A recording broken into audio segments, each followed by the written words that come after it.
మంత్ర, యంత్ర, తంత్ర, మూలిక, రుద్రాక్ష, నవరత్న, హోమ, క్రియ, జ్యోతిష్య, వాస్తు, హస్త సాముద్రికాలచే బ్రహ్మాస్త్ర పరిష్కార మార్గం. శ్రీం గురుదత్త. ఆత్మీయులందరికీ స్వాగతం. గురుగారు, అమ్మవారు కలలో కనిపిస్తుంది. కలలో కనిపించింది. కనిపించి నేను సిద్ధైనా అని చెప్పింది. ఇంకొక అమ్మవారి రూపాన్ని చూపించింది. మీరు దాన్ని చేయని చెప్పింది. ఇది నాకేమీ అర్థం కావట్లేదు గురుగారు, ఇదేంటి అని. ఇక్కడ ఈ వ్యక్తి ఎక్కడో ఒక దగ్గర ఒక మంత్రోపదేశం తీసుకున్నారు. సరే, ఆ గురుగారు వెళ్ళిపోయారు, శివైక్యం చెందారు. ఇతను సాధన చేస్తున్నాడు.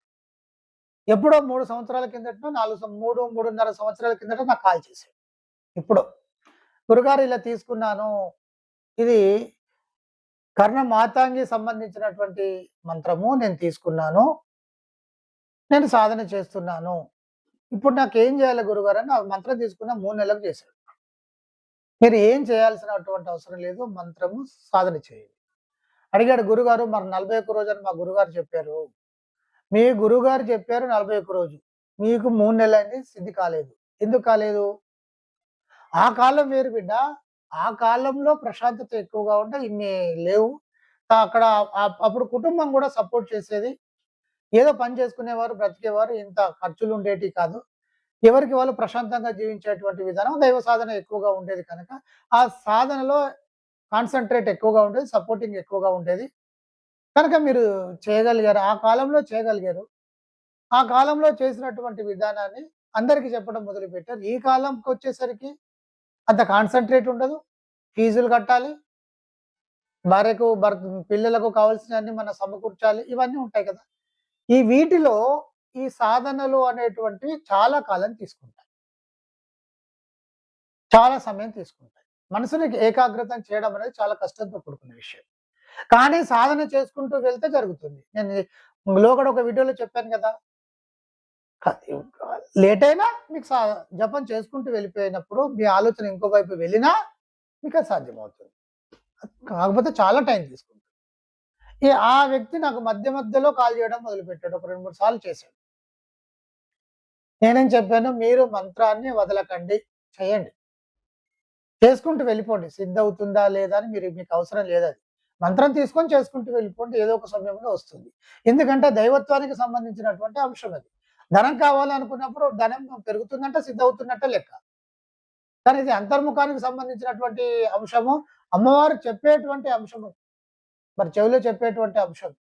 ఇది మామూలు విషయం కాదు కనుక మీరు చేసుకుంటూ వెళ్ళండి. లేదంటే నమస్కారం చేసేసి ఇంకేదైనా చేసేసుకుంటూ వెళ్ళండి. మీరు చేయండి.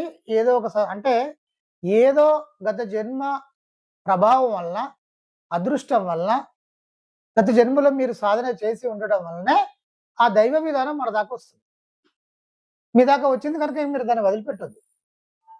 పిశాచ విద్య కాదు కదా, దైవ విద్య. చాలా గొప్ప విషయం అది. కర్ణమాతంగి అంటే చేసుకోండి అన్న. అలా చేసుకొని ఒక 3 సంవత్సరాలు దాటింది. నియర్లీ ఒక 3 సంవత్సరాలు.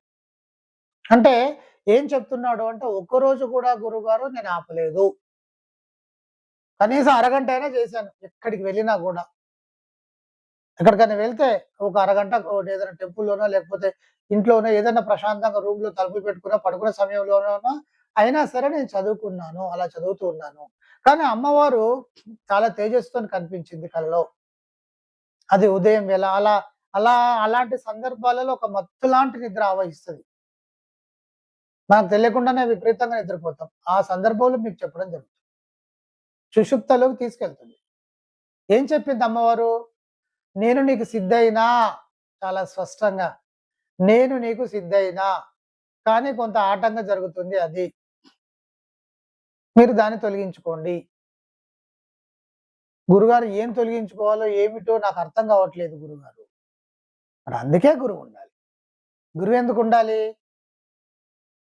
గురువు మీరు ఒక మెట్టు ఎక్కి ప్రశాంతంగా కూర్చునేంత వరకు మీరు ప్రతిదీ అర్థం చేసుకొని ముందుకు వెళ్ళేటువంటి ఆ సమతుల్యత స్థితిని మీ అద్భుతమైనటువంటి స్థితిని, అద్వితీయమైనటువంటి స్థితిని పట్టుకునేంత వరకు, తెలుసుకునేంత వరకు మీకు గురువు అవసరం.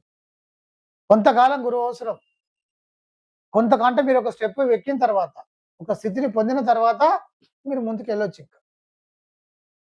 అది అంతర్ముఖమైనా సరే, బాహ్యముఖమైతే పెద్ద ఇబ్బంది ఏం లేదు. డబ్బు కావాలనుకున్నారు, కొంత డబ్బొచ్చిన తర్వాత గురువుని మీరు తలుచుకుంటే తలుచుకోవచ్చు, లేకపోతే లేదు. గురువుని కలిస్తే కలవచ్చు, లేకపోతే లేదు. అది మీ ఇష్టం.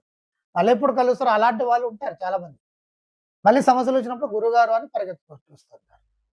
అయితే మంత్ర సాధన మాత్రం వదలకుండా చేసేటువంటి వారికి వారు ముందుకు వెళ్తూనే ఉంటారు.